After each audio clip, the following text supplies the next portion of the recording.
People from all over the world come to Kenya to marvel at its beauty, both of Kenya's landscapes and its wildlife.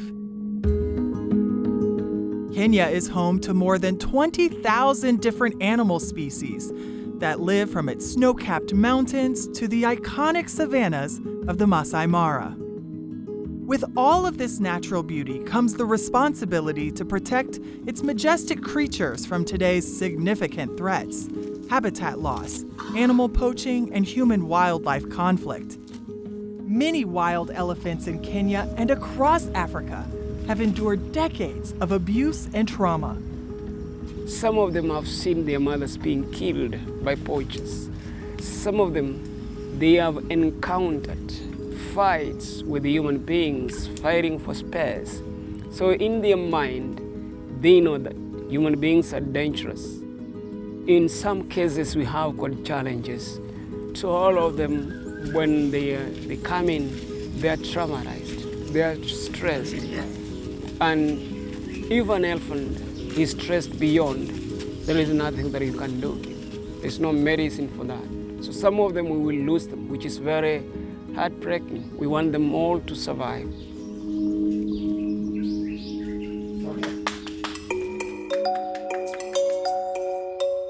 There are people who have dedicated their lives to saving as many elephants as possible and one day returning them back to their home in Kenya's wild. The staff at Sheldrick Wildlife Trust has spent decades rescuing orphaned elephants that have been stressed and traumatized and slowly helping them heal. This is a Nkesha with the broken trunk. 3-year-old Nkesha is a poaching victim. She has a hole in the right side of her trunk. She was found in 2017 in Kenya's Mara Triangle with a tight snare wrapped around her trunk. The young elephant likely got entangled in a snare meant to illegally catch another kind of wild animal for game meat. By the time keepers got to Nkesha to rescue her, her trunk had been almost entirely severed. When the wound was still fresh, she used to go down on her front knees if she wanted to take water, then take it direct with the mouth. It was a challenge if the level of the water was deep. She had to put like the whole head for her to reach to the level of the water. It took 3 hours of surgery, antibiotics, and several months of patience, but now Nkesha's wound has healed a great deal. Elephant game and trophy hunting has been illegal in Kenya since 1977. Kenya saw a surge in illegal poaching for ivory in 2012, fueled by international demand in East and Southeast Asia. Kenya's government took significant legal action and made other conservation efforts, and it's made a difference. The number of elephants poached for their tusks has dropped every year since then. Poverty and unemployment has also led people, particularly in rural areas, to illegally hunt wildlife for food. It can be difficult to track just how much this occurs, especially on land outside of protected areas. Nkesha has shown incredible resilience after her trunk injury from a snare. Through it all, her caretakers make sure to show her lots of love. Okay, let's split. You get one, okay? Loving these young orphaned elephants is what keepers like Julius do best.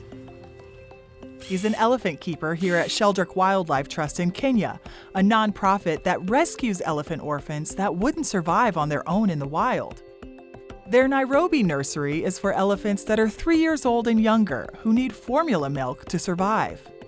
These young orphaned elephants live with their keepers in the Nairobi National Park. Our main goal and our main target, it is to rescue them all and be able to give them that second chance of surviving back to nature. Julius is an elephant keeper at the Nairobi nursery. Few people understand the sacrifice and commitment keepers like Julius make to ensure these elephants stay healthy and safe.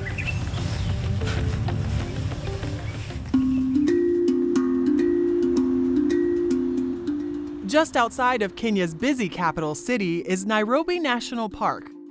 More than 45 square miles of protected area where wild animals from lions to warthogs roam freely. Not only do the young orphaned elephants at Sheldrick Wildlife Trust live alongside the wildlife at their Nairobi nursery, they live side by side with their human keepers. Julius has been a keeper here for the last 13 years. It is a call. We don't do this because of money. We have dedicated our lives to these animals, and it is not everybody who can do it. A few will make it. And that will depend on your relationship with the elephants. You have to love them, and they know how to repay it. They know how to love you back. Just give them that love, be affection to them, giving them that passion they need, and they will pay you back. They know how to appreciate you. Do you love them? I do love them. The elephant keepers at Sheldrick Wildlife Trust's Nairobi nursery work around the clock to help these orphaned elephants. I always consider them as my second family. But when we come back to reality, they become to be my first family, because I have my own human family. My family lives quite a long distance, over 400 kilometers away from Nairobi, where I am now. On a daily basis, I'm with the elephants, night and day. The whole night, I'm with them. I've got less time with my family compared to the time in a year I spend with the elephants. So that's why I say in reality, I might look at them as my first family, because I sleep elephants, I woke up elephants, I spend elephants all the time. My life is with the elephants. Julius is not exaggerating. The keepers are like human surrogate mothers. He and the other keepers stay with the elephants 24/7, even sleeping in stables next to them every night. Every 3 hours in the night and in the day, they need the milk. So the keeper has to be there in the night. One, to make sure that they're fed on the bottle after every 3 hours. Secondly, we are there to keep them company. We are like their surrogate mothers. We need to make sure that when they go down to sleep, they're well covered with the blankets. Some individuals, if you happen like walk out of their rooms in the middle of the night, they scream, they yell, they come looking for you. They consider the keepers as their guardians, their mothers, and you can tell by that connection how important the keepers are to them. These elephants need 24 liters of formula milk a day, and they're fed every 3 hours to make sure they get enough. In the wild, elephants get milk from their mothers until they turn about the age of 3. But the orphaned elephants at Sheldrick Wildlife Trust needed an alternative milk to survive. Cow's milk doesn't work for baby elephants. It took a pioneer of the trust 28 years to perfect this innovative milk formula. It turned out to be similar to human infants' formula.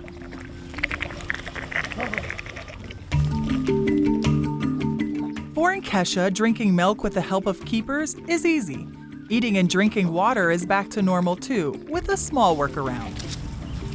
When she's sucking water as well, you can carry it well, because she goes like fold the trunk to close that hole, and then she sucks it. But when she plows it in the mouth, you can see it open, much open, yeah. Gosh. Here, have this. Can I help you? Can I? Here. Cute girl. But another elephant in this herd has a little more difficulty drinking from the bottle. Her name is Siwadi. Ziwadi was found in the Masai Mara in April 2019 with a wound from an arrow. She was wandering alone, approaching anyone who was nearby. found all alone in a very pathetic state. And we do not know for sure what had happened to her family, nor the mother. And being alone at that age of about a year old, this confirms that something serious might have happened to her mother. The first thing the keepers do is observe a distressed elephant wherever it is in the wild. Their goal is to always keep elephants with their herd, if at all possible. We don't just go in and capture or rescue them. First of all, we will need to confirm that it is an orphan, the family is not around, because sometimes some of them would have been separated from their families by human beings, and by good chance, maybe the family is within the location. So that is what has to be confirmed before we can fly in the baby. Ziwadi's mother could not be found, so Ziwadi was transported to the Nairobi nursery. She has been slow to socialize with the rest of the young elephants here. This confirms that she might have been all alone for a very long time. And when she came in, she has always tried to keep herself isolated from the rest of the group. She just wants to be of herself. We keep on trying to push her back to the group so that she is also used to the group. This will make her feel part of that family. Some of the elephants take no time to warm up to their new environment in the Nairobi National Park.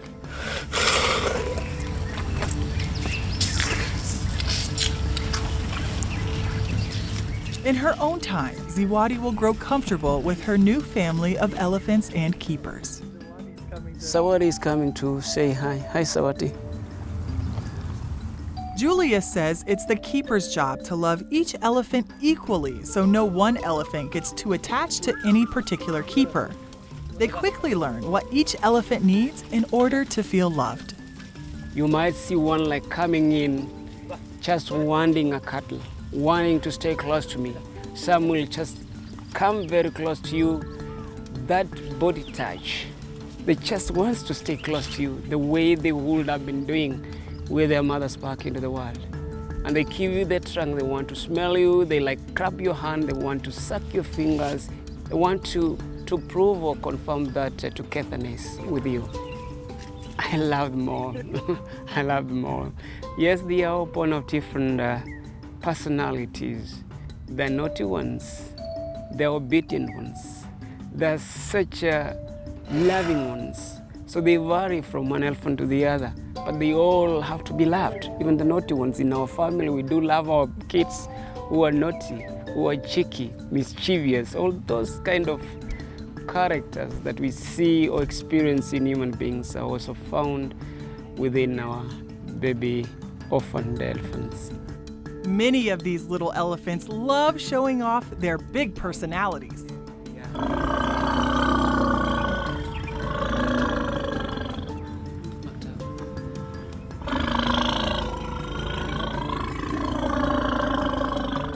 When I stretched my hand, he accepted.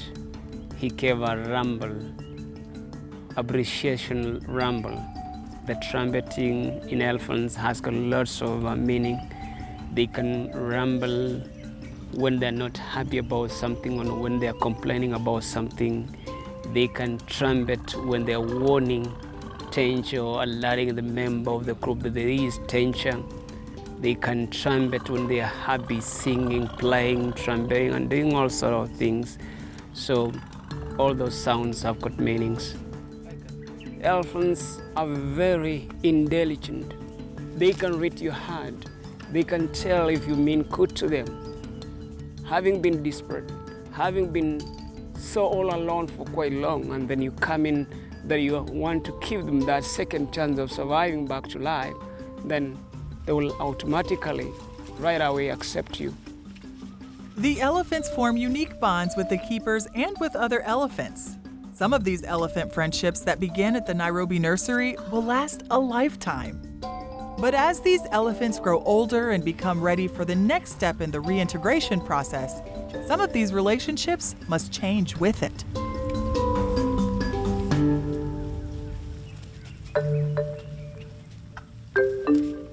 Lugard's disfigured leg is the result of a bullet wound. He likely had the injury for a week or two before he was rescued. By the time he was found, his leg was swollen and infected. This is where the bullet went through, right in the middle of the knee. You can see there is this scar right here, and it went through there to the other side. So the whole knee was shattered. As I said, he's a very gentle boy. Lugard was rescued in an inaccessible area near Kenya's Galana River. Once keepers were able to take a closer look, they realized Lugard had been shot in the knee and foot. Without any care, he likely would have died.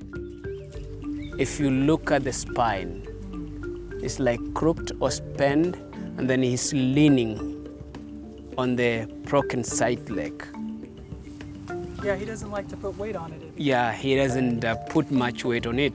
It's only when he's like walking so fast, it is when you will find him trying to put some weight on that leg. I think that he wouldn't do before. When the wound was still healing, he wasn't applying any weight on that leg. But right now when he runs, you can see him putting some weight on that leg. Lugard has come a long way from his initial injury, but he will always walk with this limp. He's a gentle guy who's usually the slowest of the elephants at the Nairobi nursery, often bringing up the rear of the herd. The keepers let him go at his own pace. He knows his condition, and that is why he stays behind, and we let him do what he wants to do. When we are out here, sometimes the other elephants wants to walk deep into the forest. He wants to stay behind. We allow him to do that. Then we will keep like one keeper staying behind with him so there's something that doesn't happen to him. Lugard is a victim of human-wildlife conflict, a growing concern for conservation activists in Kenya and around the world. Human-wildlife conflict is described as the moments when people and animals live near each other and begin competing for resources like food, water, and land. Competition for these resources can lead to retaliation against wild animals. Elephants are vulnerable. They're the most affected by the fact that they need larger space. They need lots of food. They need to keep on migrating from one place to the other in search of green pasture. As you understand, the human population is growing so fast, and just because of the poor management over the wildland, and a few people are the ones who are concerned about wild animals. So many of those people who don't even mind about their wild animals.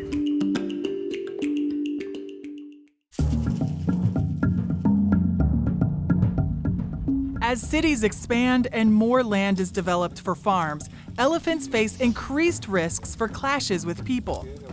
Drought and other changes in climate intensify the issue. Early in 2019, the Kenya Wildlife Service announced that a dry spell meant wild animals were leaving their natural habitats in search of food and water in other places, leading to more opportunities for human-wildlife conflict. For years, conservation organizations and government officials focused on eradicating illegal elephant poaching, and these efforts have helped. But now human-wildlife conflict has become a growing concern.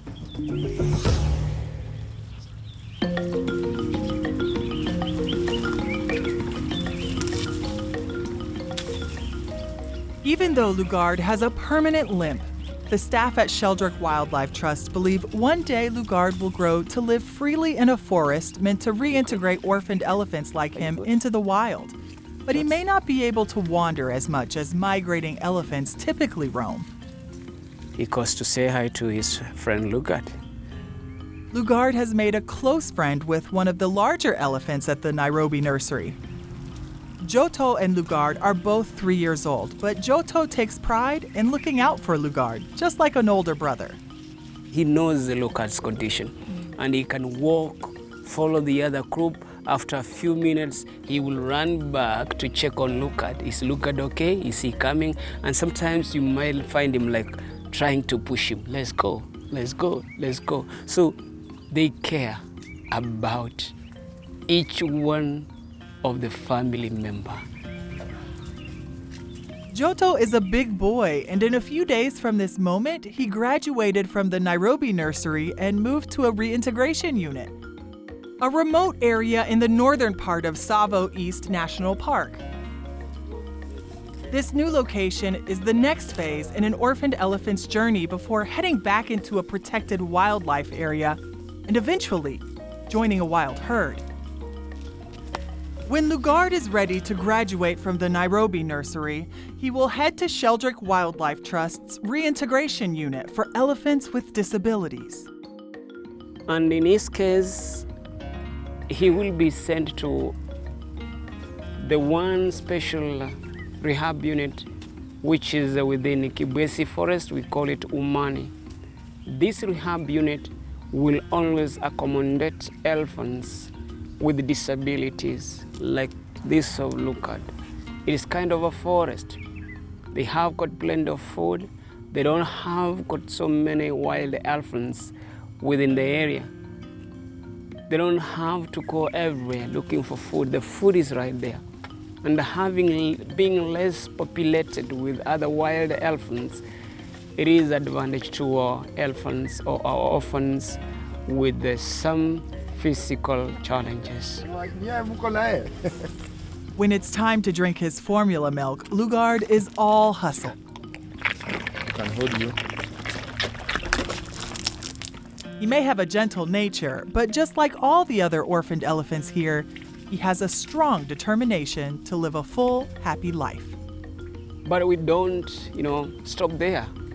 We will keep on doing the work until we see all of them having that chance of living back to nature. Sheldrick Wildlife Trust has successfully raised more than 200 elephants, with more than 110 now living fully independent lives. Julius and his colleagues are hopeful that one day all of these young elephants here at the Nairobi nursery will join the others in Kenya's wild.